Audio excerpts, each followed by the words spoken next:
Welcome! Today, I'm going to show you how to play the Rousseau Gambit. The effective opening is played by black, and it is a line in the Italian game. This opening is tricky and rare, so your opponents will not expect this.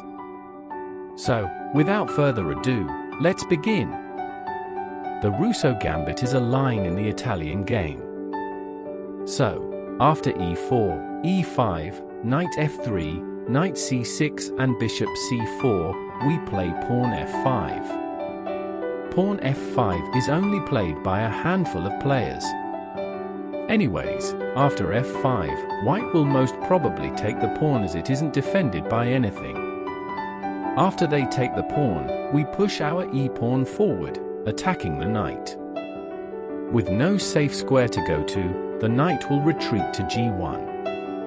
After, we push our pawn forward to d5, attacking the bishop, plus opening up the diagonal for our light-squared bishop to recapture our pawn. White may have seen that we would attack the knight, so instead of retreating, they play queen e2, pinning our pawn to our queen. This doesn't allow us to take on white's knight. However, to counter this, we play the same, queen e7, unpinning the pin. White has no option to save the knight, but to play it back to g1. In this position, we must play knight f6 as it defends the vulnerable diagonal open to our king. Now, white has many options to play from. Let's look at them one by one. If they play pawn d3, we hit them with knight d4, forking the queen and the c2 square. In hesitation, white may play queen d2 to protect the c2 square, but that proves fatal as we still take on c2 with our knight, checking the king. When the queen takes, we take on the pawn, which is a discovery check, plus an attack on the queen.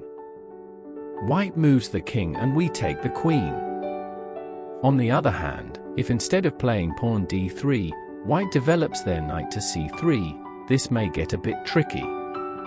We still play knight d4, queen d1, and we gambit a pawn by playing d5. This is due to opening up our diagonals and increasing our development potential.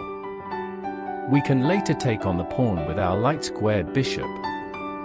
To remove our annoying knight near their development, they may play a move such as knight e2, but we crush them with bishop g4, pinning it to their queen. However, they may not try to trade material, but instead attack our knight with c3.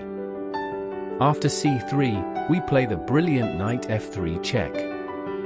Queen can't take as our pawn will take, so they take with the pawn. They take and we take back, also a discovery check.